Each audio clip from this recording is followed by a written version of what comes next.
қояк обнимая искры. Сияй. Be a bad girl, полуница. Она скрывает свои лица. Демалыстарыңыз қалай өтіп жатыр? Жақсы өтіп жатқандарыңызға сенемін. Балалар, сіздер бүгін түстерді, әріптерді ұмытып қалған жоқсыздар ма? Бүгін біздің ендеше бүгін біз орманға саяхат тақырыбын өтетін боламыз. Балалар, қараңыздаршы, мына ағашта не өсіп тұр? Иә, жаңғақтар өсіп тұр. Бұл жаңғақтарды санап көрейікші кәнекей. 1, 2, 3, 4, 5.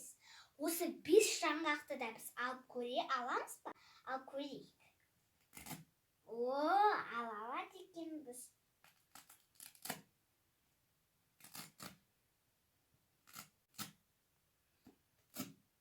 Балалар, мына дәу және де үлкен үйшіктің мына түймешіктер жайдан жай тұрған жоқ. Бұл түймешіктерге мынадай жапырақтарды жаптырса болады.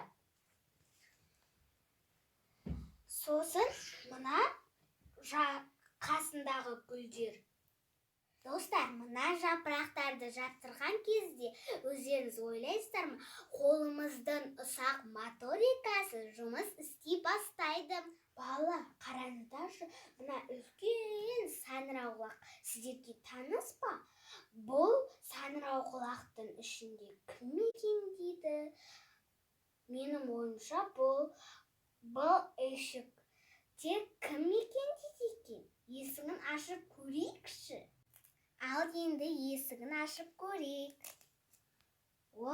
Бізде тышқан досымыз бар екен. Балалар, қараңыздаршы, осы тышқанды мына шөптің арасына жасырып қойсақ болады. Ал тағы да іздеп көрейікші.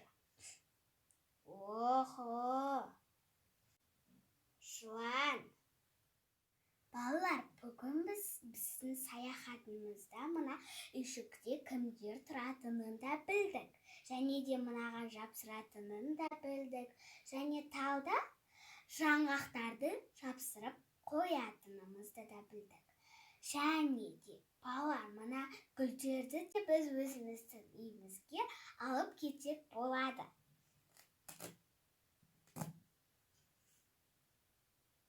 Ал ендеше достар, кездескенше.